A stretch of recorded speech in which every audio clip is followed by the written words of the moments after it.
नम पार्वती पते हर हर महादेव। सर्वसाधारणपणे नाथ म्हणून ओळखले जाणारे संत एकनाथ हे महाराष्ट्रातील वारकरी संप्रदायातील एक संत होते। त्यांचा जन्म इसवी सन 1533 मध्ये पैठण येथे झाला। संत भानुदास हे एकनाथांचे पंजोबा ते सूर्याची उपासना करीत। श्री संत एकनाथांचे वडील नाव सूर्यनारायण होते। आईचे नाव रुक्मिणी होते। आई वडिलांचा सहवास त्यांना फार काळ लाभला नाही। एकनाथांचे पालनपोषण आजोबांनी केले। चक्रपाणी आणि सरस्वती हे त्यांचे आजोबा व आजी होते। नमस्कार, ब्रह्मांड नायक शिव या यूट्यूब चॅनलवर आपले सहर्ष स्वागत आहे। आजचा व्हिडिओचा टॉपिक आपला एकनाथ षष्ठी पैठण एकनाथ महाराजाच्या जीवनावर होणार आहे। एकनाथांचे गुरु सद्गुरू जनार्दन स्वामी हे देवगड येथे या दरबारी अधिपती होते। हे मूळचे चाळीसगावचे रहिवासी। त्यांचे आडनाव देशपांडे होते। ते दत्तोपासक होते। गुरु म्हणून संत एकनाथांनी त्यांना मनोमन वरले होते। नाथांची परिश्रम करून गुरुसेवा केली आणि साक्षात दत्तात्रेयांनी त्यांना दर्शन दिले। द्वारपाल म्हणून दत्तात्रेय नाथांच्या द्वारी उभे असत असे म्हणतात। नाथांनी अनेक तीर्थयात्राही केल्या। नाथांनी पैठणजवळच्या वैजापूर येथील एका मुलीशी विवाह केला। एकनाथ आणि गिरजाबाई यांना गोदावरी व गंगा या दोन मुली व हरी नावाचा मुलगा झाला। त्यांचा हा मुलगा हरिपंडित झाला। त्याने नाथाचे शिष्यत्व पत्करले। एकनाथांनी समाधी घेतल्यानंतर हरिपंडितांनी दरवर्षी नाथांच्या पादुका आषाढी वारीसाठी पंढरपुरास नेण्याची सुरुवात केली। कवी मुक्तेश्वर हे नाथाचे मुलीकडून नातू होत। ज्ञानेश्वर संत ज्ञानेश्वरांच्या नंतर सुमारे 250 वर्षांनी एकनाथांचा जन्म झाला। बै दार उघड असे म्हणत नाथांनी अभंगरचना भारुड, जोगवा, गवळणी, गोंधळ यांच्या साहाय्याने जनजागृती केली। एकनाथ हे संत कवी, पंत कवी व तंत कवी होते। त्यांनी आपल्या साहित्याद्वारे जनतेचे रंजन व प्रबोधन केले। ते एका जनार्दन म्हणून स्वतःचा उल्लेख करतात। एका जनार्दनी ही त्यांची नाममुद्रा आहे। एकनाथी भागवत हा त्यांचा लोकप्रिय ग्रंथ आहे। ही एकादश स्कंदावरील टीका आहे। मुळात एकूण 1367 श्लोक आहेत, परंतु त्यावर भाष्य म्हणून 18,810 ओव्या संत एकनाथांनी लिहिल्या आहेत।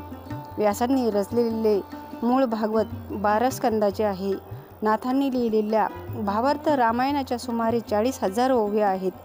रुक्मिणी स्वयंवर ही काव्य त्यांनीच लिहिली आहे। दत्तांची आरती ही त्रिगुणात्मक त्रिमूर्ती दत्त हा जानम। त्यांची आरती गणपती समोर गायची आरत्यापैकी एक आहे।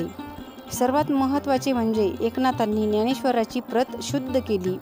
नाथ हे महावैष्णव होते, दत्तभक्त होते, देवी भक्त पण होते। जातीभेद दूर करण्यासाठी त्यांनी आयुष्यभर प्रयत्न केले। फाल्गुन वद्य षष्ठी शके 1521 या दिवशी संत एकनाथांनी देह ठेवला। फाल्गुन वद्य दिवस हा एकनाथ षष्ठी म्हणून ओळखला जातो।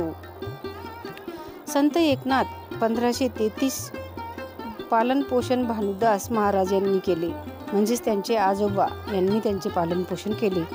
त्यांचे आई वडील रुक्मिणी आणि सूर्यनारायण, त्यांचा वारकरी संप्रदाय आणि त्यांचे गुरु जनार्दन स्वामी हे होते।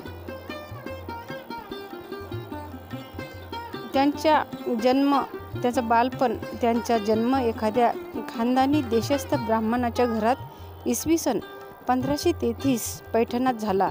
त्यांच्या आईचे नाव रुक्मिणी व वडिलांचे नाव सूर्यनारायण होते, परंतु एकनाथांच्या दुर्दैवाने ते तान्ही मूल असताना त्यांचे आई वडील देवाघरी निघून गेले। तेव्हा त्यांचा सांभाळ त्यांचे आजोबा चक्रपाणी यांनी केला। चक्रपाणी यांचे वडील म्हणजेच एकनाथांचे पंजोबा संत भानुदास हे विठ्ठल भक्त होत। एकनाथ लहानपणापासून तल्लख बुद्धीचे होते. वयाच्या 6व्या वर्षी त्यांच्या आजोबांनी त्यांची मुंज करून त्यांना शिक्षण देण्यासाठी एका विद्वान पंडिताची नेमणूक केली. त्या पंडिताकडून त्यांनी रामायण, महाभारत, ज्ञानेश्वरी, अमृतानुभव वगैरे ग्रंथाचा अभ्यास केला. कारण ईश्वर भक्तीचे बेड त्यांना उपजतच होते. बालवयातच ते गुरुच्या शोधात निघाले आणि दौलताबादच्या किल्ल्यात असलेल्या जनार्दन स्वामीच्या म्हणजेच आपल्या गुरुसमोर हात जोडून उभे राहिले. तो दिवस होता फाल्गुन वद्य षष्टीचा. जन्म आणि त्यांचे कुटुंब. संत एकनाथांचा जन्म संत भानुदासांच्या कुळामध्ये देशस्थ ऋग्वेदी ब्राह्मण कुटुंबात 1533 साली पैठण येथे झाला. एकनाथ यांचे पणजोबा श्री भानुदास हे होत. पंढरपूर येथील विठ्ठल पंथातील प्रमुख व्यक्ती होते. त्यांच्या आईचे नाव रुक्मिणी तर वडिलांचे नाव सूर्यनारायण होते. बालपणीच आई वडील वारल्यामुळे एकनाथ पोरके झाले. आजोबांच्या छत्रछायेत ते लहानचे मोठे झाले. आजोबांनी त्यांच्यावर सुसंस्कार केले. एकनाथांना लहानपणापासून अध्यात्माची व हरिकीर्तनाची आवड होती. गिरिजाबाई नावाच्या मुलीबरोबर त्यांचा विवाह झाला. गिरिजाबाई अतिशय गृहकुशल होत्या. एकनाथांना गोदा व गंगा नावाच्या 2 मुली आणि हरिपंडित नावाचा एक मुलगा होता. त्यांनी प्रपंच आणि परमार्थ यांची कुशलतेने सांगड घातली. तसेच एकनाथांचे सामाजिक कार्य सारात राहून परमार्थ करता येतो हे त्यांनी दाखवून दिले. संत एकनाथांनी आळंदीत जाऊन ज्ञानेश्वराच्या समाधीचे जीर्णोद्धार केले. ज्ञानदेवांनी सुरू केलेले भागवत संप्रदायाचे कार्य अधिक व्यापक स्वरूपात पुढे चालू केले. जातीभेद करण्यासाठी यांनी आयुष्यभर प्रयत्न केले. त्यांच्या साहित्यातून त्यांनी रंजन व प्रबोधन केले. आपले भाग्य आहे की एकनाथ महाराजांनी आपल्याला ज्ञानेश्वरीची अप्रसिद्ध आवृत्ती दिली. त्यांच्या भावार्थ रामायणावरून आपण इस्लामी राज्यांच्या कारकिर्दीत महाराष्ट्राची दुर्दैवी स्थिती पाहिली पाहिजे. त्यावेळी लोकांची सामाजिक, राजकीय आणि आर्थिक पडझड होते. धार्मिक मंडळी ही ढोंगीपणाच्या अभूतपूर्व पातळीवर खालावली होती.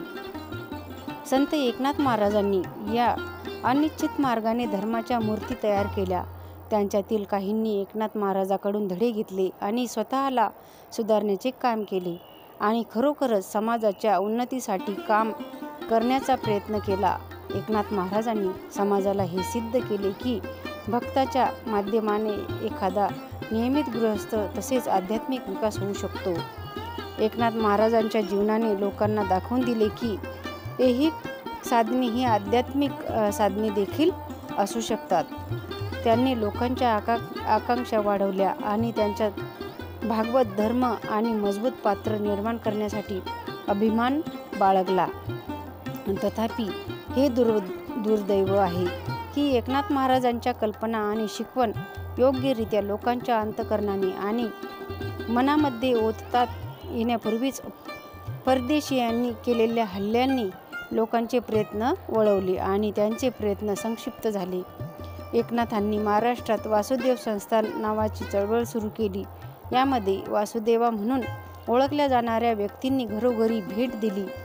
लोकांच्या घरासमोर उभे राहून त्यांनी भजन संमेलनातून धार्मिक संदेश दिला. आचारांची शुद्धता राखून त्यांनी कर्मठते विरुद्ध बंड केले. प्रेमळपणा, सौजन्य व शांती हा त्यांच्या व्यक्तिमत्वाचा गाभा होता. ते भूतदया मानत असत. त्या काळात समाजातील अज्ञान, अंधश्रद्धा, कर्मकांड दूर करण्यासाठी सोप्या भाषेत भारुड गवळणी लिहून उपदेश लोकांच्या मनावर बिंबवला. त्या काळात समाजातील स्त्रियावर होत असलेले अन्याय, अत्याचार याविषयी रोडगा या भारुडातून त्यांनी स्त्रियांच्या मनाची स्थिती व्यक्त केली. स्त्रीला नकाराचे स्वातंत्र्यच नव्हते. लहान वयातच घरातील मंडळी तिचे लग्न लावून देत असत. फक्त संसार करायचा, या पलीकडे तिने विचारच करायचा नाही, असा तो काळ होता. त्या काळातील स्त्रियांना जणू या भारुडाने बोलकं केलं. अशा प्रकारे तिच्या मुखभावनेतून तिच्या विचारांना व्यक्त करण्याचे काम संत एकनाथांनी केले. महारीण, पटरीण, माळी, कुंटीण, भटीण, बैरागीण अशा समाजातील वेगवेगळ्या जातीतील स्त्रियांची प्रतिनिधित्व स्वरूपात स्त्रीची योजना करून त्यांनी तमाम स्त्रियांचे दुःख शब्दात मांडले. एकनाथ हे महाराष्ट्रातील अस्पृश्यतेच्या सुरुवातीच्या सुधारकारांपैकी एक होते. ते मध्ययुगाच्या उत्तरार्धात कार्यरत होते, ज्या काळात ब्राह्मणांनी अस्पृश्य लोकांची सावली आणि आवाज टाळला. त्यांनी अस्पृश्याकडे जाहीरपणे शिष्टाचार दाखवला आणि वारंवार त्यांच्याकडे दुर्लक्ष केले. एकदा त्यांनी तापलेल्या उष्णतेपासून वाचवून महार मुलाला जीव वाचविला. तो मुलगा गोदावरीच्या गरम वाळूमध्ये भटकत होता. एकनाथ एका मागासलेल्याच्या अंगाला हात लावल्याने गावातल्या ब्राह्मणांना राग आला. त्यांची विटंबना करण्याच्या हेतूने त्याने त्यांच्या अमानुषतेचे अमानुषपणा पाहण्याची आशा बाळगून त्याच अशुद्धता धुण्यासाठी त्याच नदीत स्नान केले. त्यांच्या कविता प्रत्येक वाचकांना दयाळूपणे आणि माणुसकीने एका भावनेने बहिणीप्रमाणे वागण्याचे आवाहन त्यांच्या वाचकांना करतात. या आव्हानात पक्षी, प्राणी आणि वनस्पती देखील समाविष्ट आहेत. त्याच्या सर्वात आवडत्या कवितांपैकी एक म्हणते की तुम्हाला भेटणारा प्रत्येक आत्मा तुमचा देव आहे. एकनाथांच्या शिकवणीचा सारांश विचार, उच्चार आणि आचार म्हणजेच विचार, बोलण्यात आणि क्रियेमध्ये शुद्धता असू शकतो.